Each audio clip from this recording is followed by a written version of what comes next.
Hello and welcome to Earth Echoes with Amber Fields. I am here today in the beautiful Granite Dells in a little riparian area. Actually, it's a large riparian area, and I just noticed that there is a renegade cow behind me. So if you hear some strange honking noises or anything odd, it is likely that cow. So I do apologize. But I am here today to read a writing titled The Energetic Nature of Being by Jason Gray. There comes a moment of reckoning, a moment when the veil of illusion thins and you begin to see beyond the flesh, beyond the name, and beyond the identity people have spent a lifetime constructing.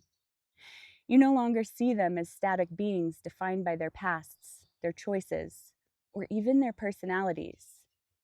Instead, you perceive them as fields of energy, shifting currents of vibration, formless yet expressive, boundless yet contained within the fragile vessel of the human body. This is the moment when perception transcends conditioning. It is when you realize that the person before you is not just John or Sarah, not just a father, a mother, a friend, or an enemy. These labels are crude approximations, shallow attempts to define something infinitely more complex. What you are witnessing is an energetic signature, an ever changing expression of frequency, shaped by the interplay of thought, emotion, and the unseen forces that have moved through them over time. Then you realize this: you too are not who you thought you were. You have spent years believing yourself to be a person, an individual with a history, a self image, a carefully crafted identity. When you begin to see others as energy, the illusion collapses inward, forcing you to confront the truth of your own existence. You are not your face, your name, your struggles, or your victories. You are not your trauma, your desires, or the story you tell yourself about who you are. You are a field of energy moving through time and space, interacting with other energies, absorbing, transmuting, releasing. If this is true, if you are energy, then what does it mean to be? The dance of vibrations. Energy is not static, it is movement, rhythm, a ceaseless unfolding of possibility.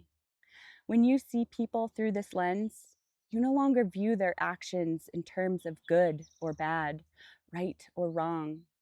You recognize them as manifestations of vibrational states. A person filled with resentment is simply vibrating at a certain frequency, just as a person filled with love is resonating at another.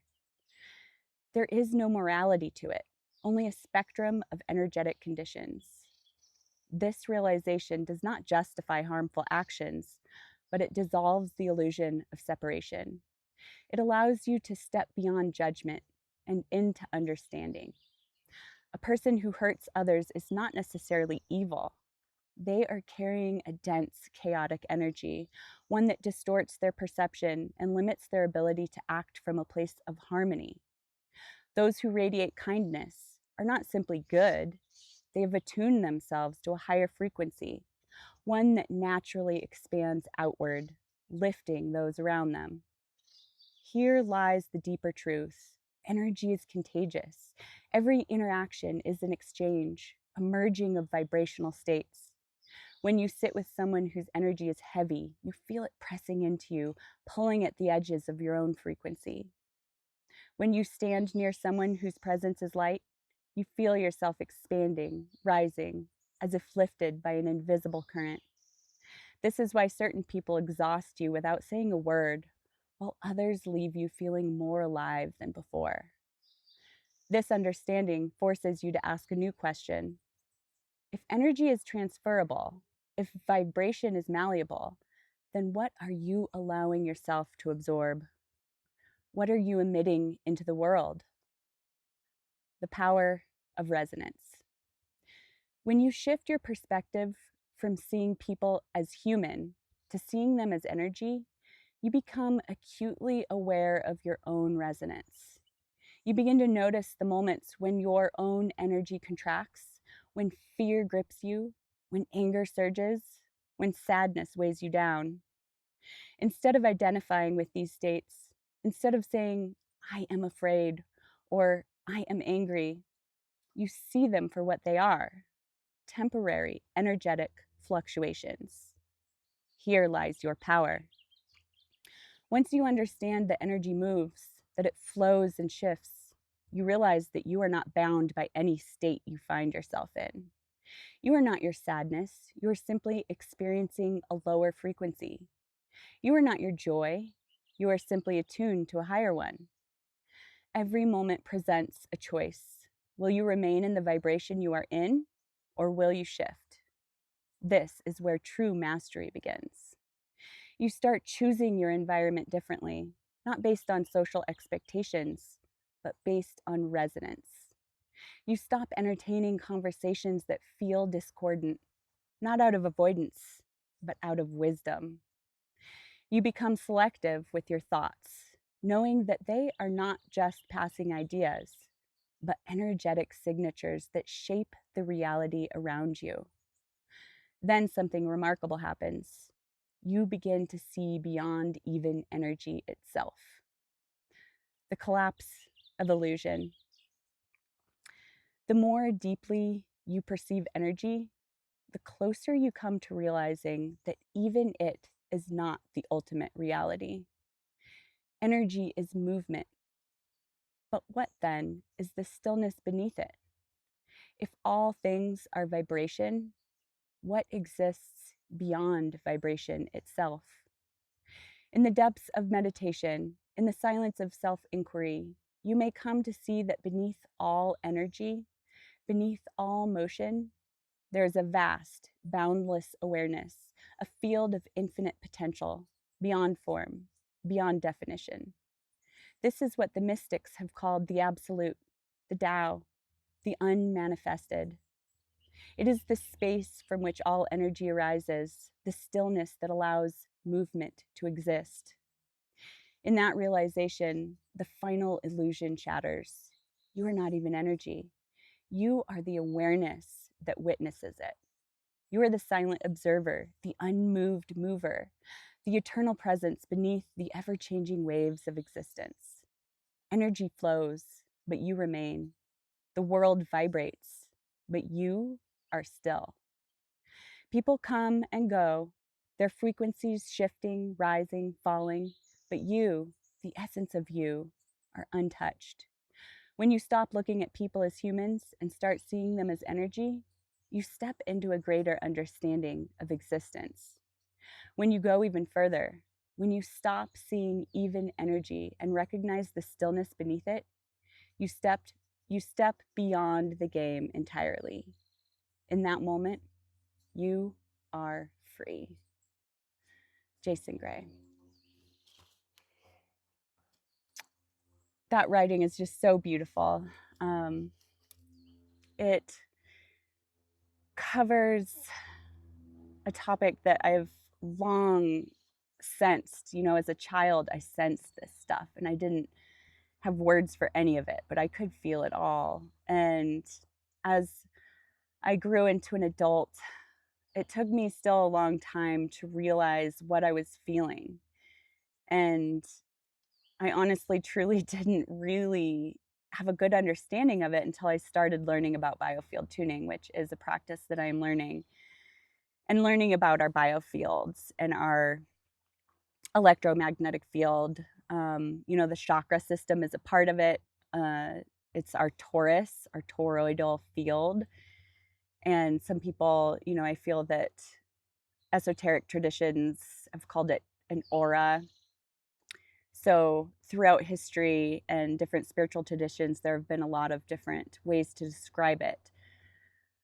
But when I really started learning about it and how frequency affects it, it made so much sense to me. And what Jason wrote there is just so true and eloquently put. I can absolutely feel the denseness of some people's energies and the lightness of others. And I'm sure all of you can as well. And when Jason wrote about some people carrying a more dense energy, that is absolutely correct. As I was saying in a previous video, when we go through trauma in life, whether it's emotional, physical, spiritual, ancestral trauma, our biofield, which extends about 6 feet out from our body, the biophotons in it, which are made of light, they can get tangled and they carry that dense energy because they're actually existing in a discordant state, disharmonious state. And it takes people a lot of energy to hold those biophotons in those tangled, discordant, dense states where they're resonating at a discordant frequency. It takes a lot of energy. And when we're going through life and we have things that, that we seem to see as problems just coming up for us again and again and again, or habits that we really can't kick, or emotional states of being, emotional habits, behavioral habits, different things like this. It can be that we have a trauma like that we're carrying in our biofield. And it's so cool that science is not only proving all this stuff, but different practices like biofield tuning, there are a lot of them out there, are proving that, and have proved that when you introduce a coherent frequency to the discordant frequency, those discordant biophotons cannot help but entrain to the harmonious frequency. And so they as you introduce the healthy frequency, the unhealthy frequency slowly changes into the healthy frequency. And that is so liberating that we actually have the power to work with these energies, because when we are able to bring that harmonious frequency back into our field, it frees up the energy that we were using to take it in, to hold it out there in our field in that disharmonious state. It frees it up so that we're able to use it again for beneficial things in our life, rather than having it be drained constantly by issues that we don't necessarily want to be dealing with. So yeah, I just resonated with this piece so much. I feel like it was just a great piece for me to be reading today. And I hope you have a beautiful day. And thank you for being here with me.